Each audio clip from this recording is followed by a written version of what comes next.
Today, TMZ reported that Chuck Norris has passed away at the age of 86. Chuck was hospitalized in Hawaii earlier this week after an undisclosed medical emergency. Here are some reactions from the MMA community. Stephen Wonderboy Thompson says, "Oh no, I can't believe it. You helped shape my childhood as a martial artist. You will forever be missed. Legend." Jan Blachowicz says, "My hero since childhood. My hero forever. That's how I'll always see you. Legend." Corey Sandhagen says, "Very grateful for Mr. Norris. My condolences to you all." Cole Miller says, "Incredible to have met the legend and to have been impacted from all of his films and TV. Rest in peace and condolences to the family." Bo Nichols says, "RIP to the Grim Reaper for having to meet Chuck Norris." And Matt Brown says, "Word is Chuck was disappointed with the martial arts instructors in heaven, so he decided it's time to go there and show them what's up. RIP to the legend though. All love and respect."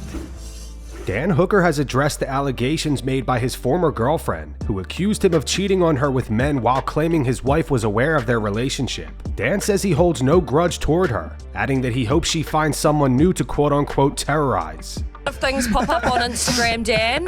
All the chat about the ladies. Yeah. So anything that you want to bring to the table in terms of that? Or not. Or not. You don't have to. Because obviously if we didn't ask you, then people go, you didn't even ask Dan about what's been going on. To the point where you released your own statement. You did, yeah.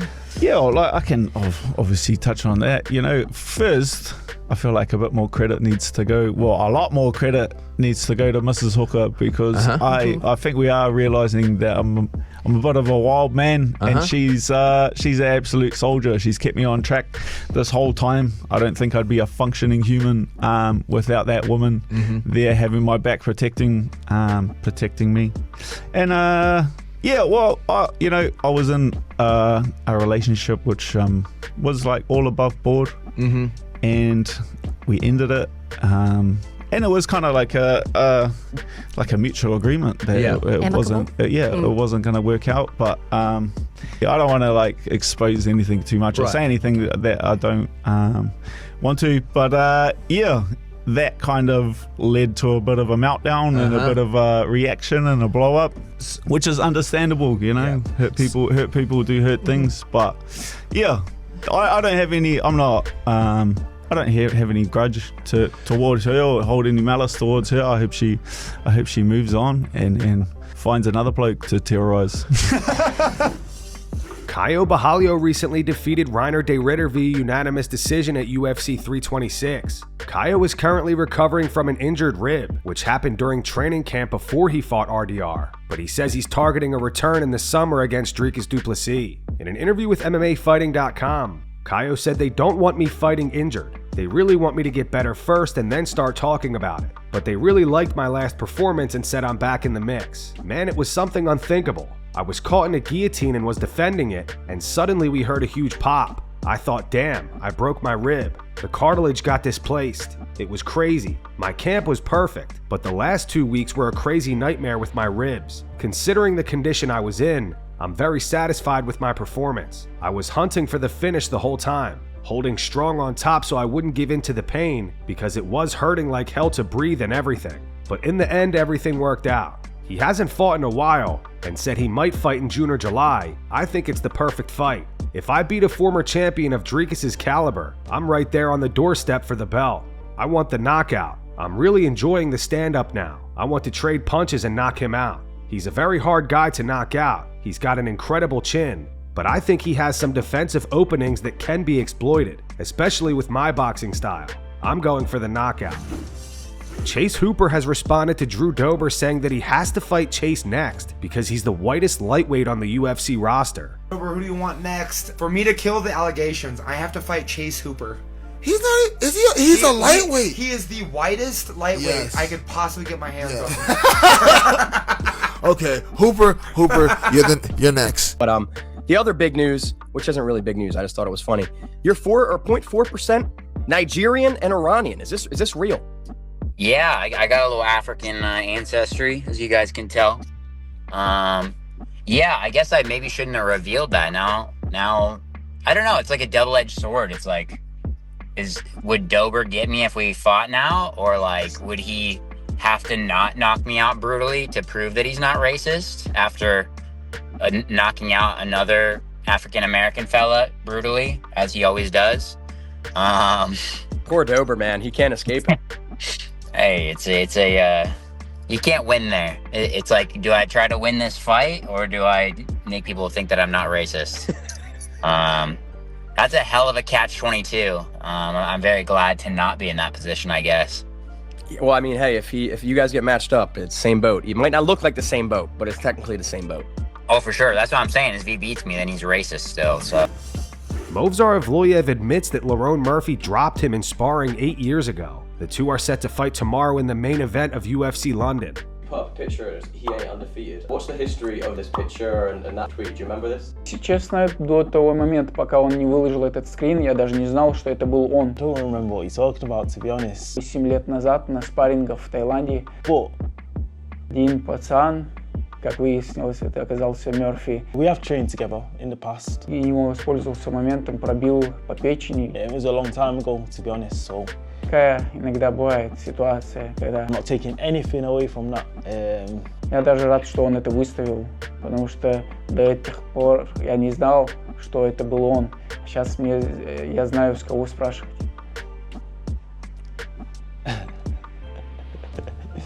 Yeah. Ahead of his fight against Lerone Murphy at UFC London tomorrow, Movsar Evloev claims the UFC wanted Diego Lopes to defeat Alexander Volkanovski in their rematch. He says they had already planned a face-off between himself and Lopes, but changed their minds once Volk won. Last year you were in the arena at UFC 314 in Miami when Alexander Volkanovski first fought against Diego Lopes. Were you surprised that you didn't step in the cage to face off as many people thought you were gonna do it? And can you please tell about the feeling you had after the fight, maybe waiting for the call, and when you discovered Diego Lopes got the rematch?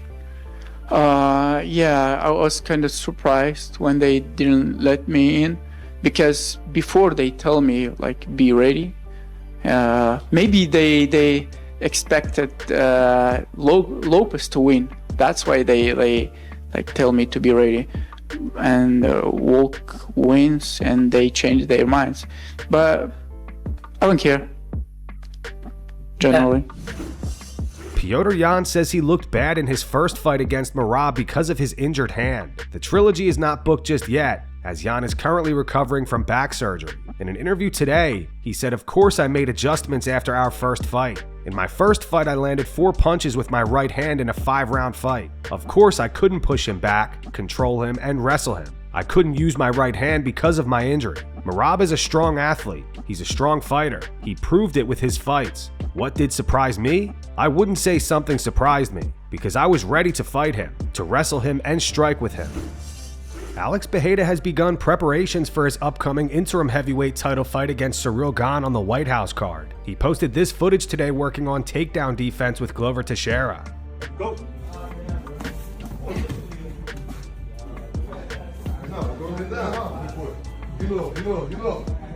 Go.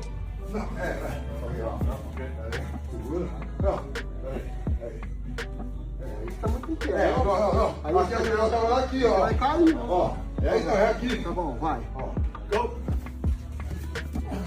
Não dei o força pra segurar no coisa, pô. Não deu força. Agora de novo, ó. Tô aqui. Ó. Tá lá, ó. Ó. Porra, vai. Não, vai.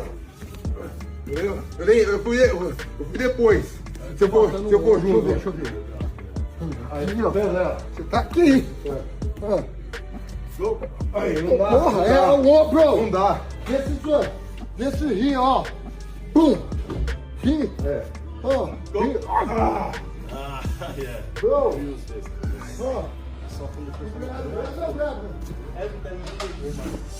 Colby Covington says he believes he's often misunderstood by MMA fans. He explains that many view him as a bad person because of his trash talk, but insists that he was simply trying to quote-unquote sell his work. Yeah. What's like a misconception people have of you online, you would say?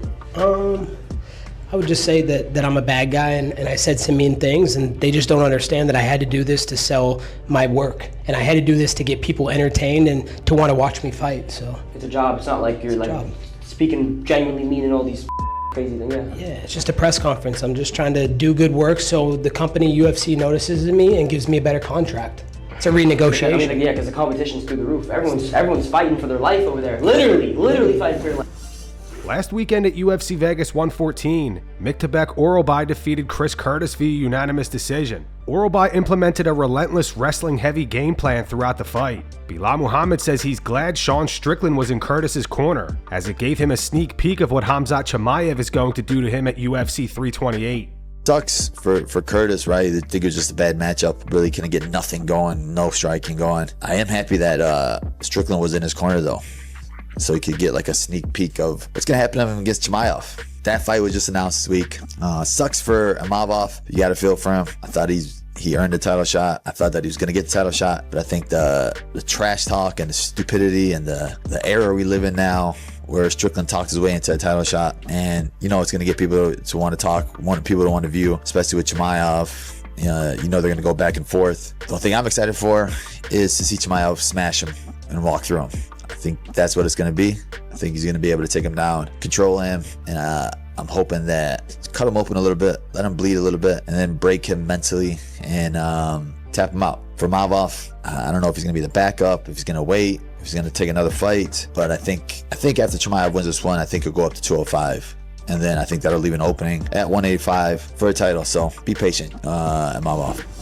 Quick pause before we keep going. If you're watching Full Mount MMA, you're already locked into MMA news. But if you're betting on fights and still guessing, you don't need to. Homa Fight Picks is doing the work most people won't. Hours of tape study, match breakdowns, and line shopping for every single card. The Homa Fight Picks Discord went up over 130 units in 2025 alone, with a 3-year proven track record of profits. This isn't parlays for clicks, it's disciplined betting. They're letting Full Mount viewers check out the Discord for free this weekend. Just use the link in the bio to join the best betting Discord in combat sports for free. If you're already watching MMA every week, you might as well be betting it the smart way. Alright, back to the news.